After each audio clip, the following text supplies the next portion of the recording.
But your Philadelphia Eagles last night in the first round trade up with the Dallas Cowboys to jump in front of the Pittsburgh Steelers to take USC wide receiver Makai Lemon.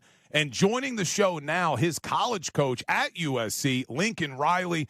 Lincoln, we appreciate you making time for us, my man. What type of player did the Philadelphia Eagles just get? Good to be with you guys. You're going to love this guy. When I think about, Philadelphia, when I think about the Eagles, just as a fan of the sport in general, man, I think about, the toughness and the grittiness, the championship pedigree of that organization.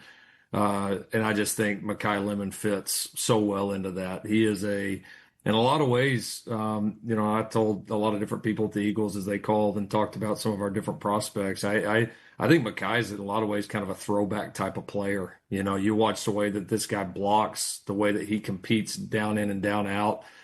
He breaks a lot of tackles, and he's just a really natural player. He's an unbelievable gunner on punt team. He's an unbelievable jammer. He was one of the best return guys in the country. Like, we actually at times his freshman year played him at corner.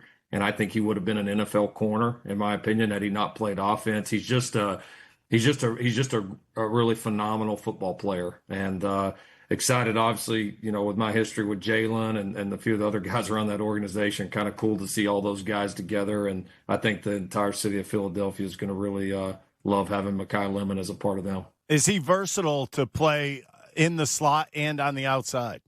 100%. He's very versatile. He's his body type says more slot, and he played a lot of slot for us, but he is a very versatile route runner. He's also an incredibly smart player, one of those guys that you could coach a little bit different than other guys in the room because he understands offense, he understands full concepts, he understands defenses. Like, he just gets football. And as you guys probably saw, you watch some of the highlights, one thing that stands out is the amount of competitive catches that this guy makes, and he plays a lot bigger than maybe what his frame would suggest. So I think he'll be a chess piece that the coaches will enjoy moving around and creating different matchups with. Now, you not only recruited him, you coached him for 3 years, so you spent a lot of time with him. He's got an interesting personality. What can you tell us about the person, Makai Lemon?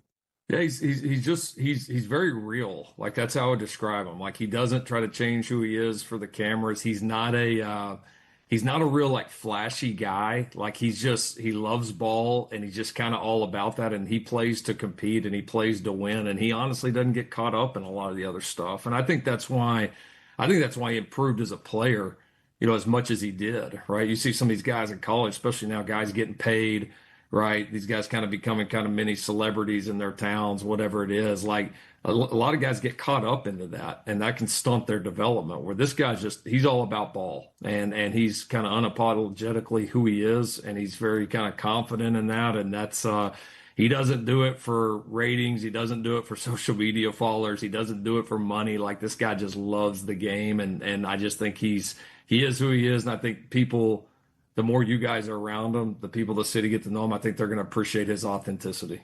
Were you a little surprised at how far he actually dropped in the draft? A little.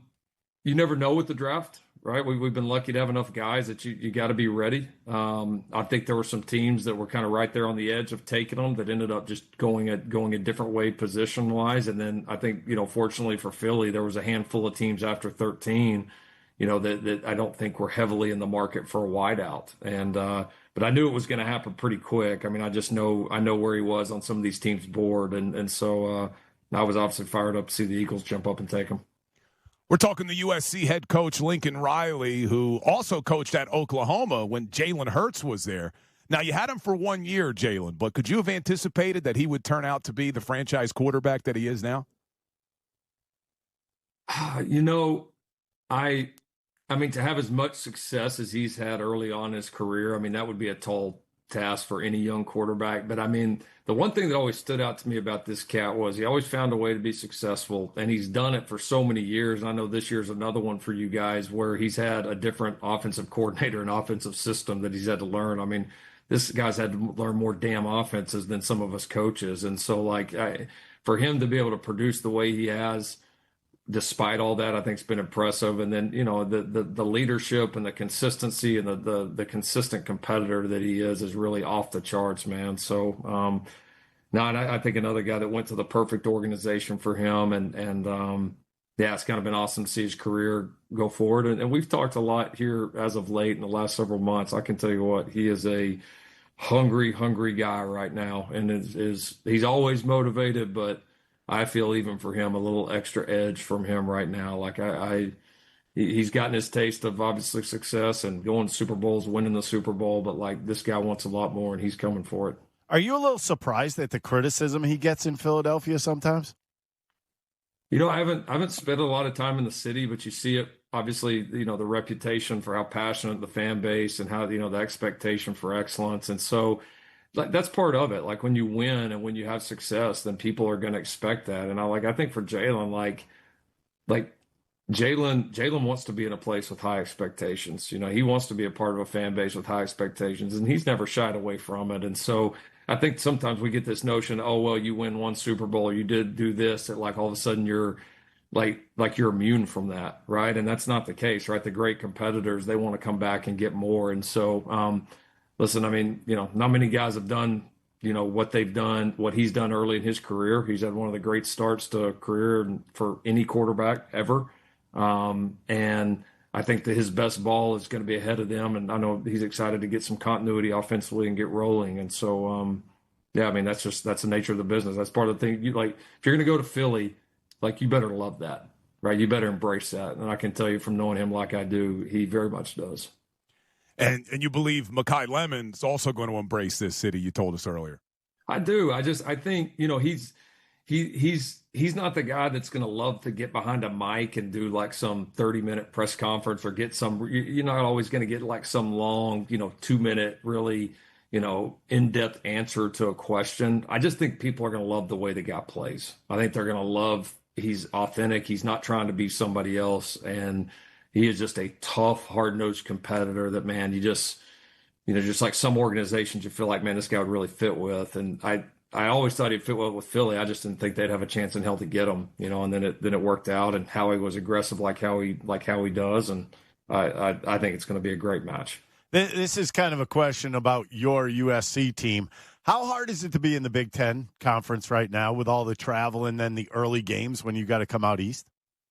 Yeah, it's definitely something we've had to adapt to. It's different than even some of the NFL leagues because you only got a few of us that are on the West Coast. And then so, we're traveling pretty often, where the other teams are maybe coming out here once, maybe once a year. So we've had to definitely adapt some of our schedules and get used to it. And then you combine it, when you're at SC, you show up at anybody's place, you're going to be, one of, if not their biggest game of the year. So you better be ready to go. But no, it's fun. It's fun playing in these different venues, going to different parts of the country.